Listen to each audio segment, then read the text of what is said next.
Hello bachcho, let's read the question. The question says, in an X-ray tube, electrons accelerated through a very high potential difference strike a metal target. If the potential difference is increased, the speed of the emitted X-ray A increases, option B says decreases, option C says remains unchanged, option D says it always equals to 3 into 10 raised to 8 meter per second in space. So ये problem basically related है Coolidge tube के experiment और the production of x ray. सो वहां पे we have already studied कि एक tube होती है बेसिकली, ऑलराइट, एंड इस ट्यूब के अंदर दो इलेक्ट्रोड्स, एक कैथोड एंड एक एनोड. एनोड को हम टारगेट भी बोलते हैं. एंड एक हाई पोटेंशियल डिफरेंस अप्लाई किया जाता है इनके बीच में.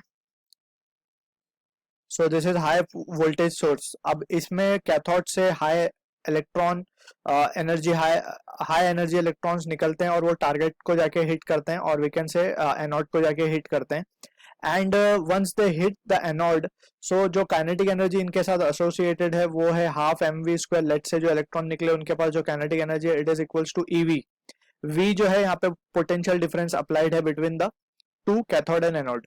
ऑलराइट, सो यहाँ पे होता ये है कि जब इलेक्ट्रॉन स्ट्राइक करते हैं सो इससे high energy photons comes out, और जिसे हम एक्सरे बोलते हैं. Alright, now one thing we have to understand over here. जब ये इलेक्ट्रॉन यहाँ से स्ट्राइक करेंगे और ये हाई एनर्जी एक्सरे बाहर निकलेंगी.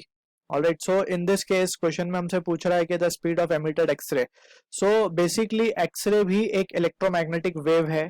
ऑलराइट, और जब ये बाहर आएंगी so we can say first we can write के जो एक्सरे हैं they are also an electromagnetic wave, और हर इलेक्ट्रोमैग्नेटिक वेव वैक्यूम में सेम स्पीड से चलती हैं. Alright, so this thing we have to be careful with. So all the electromagnetic waves, we can write speed of EM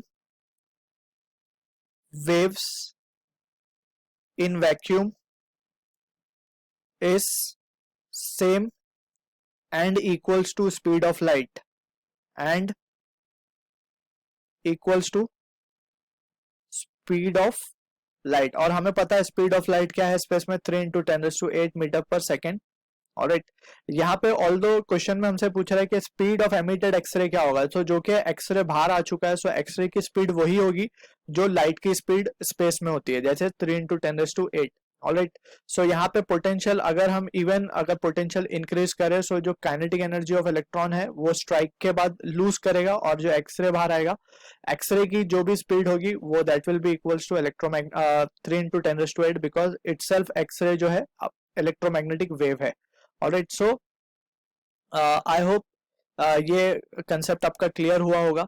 so from this what we can say is option D is the right answer to the question.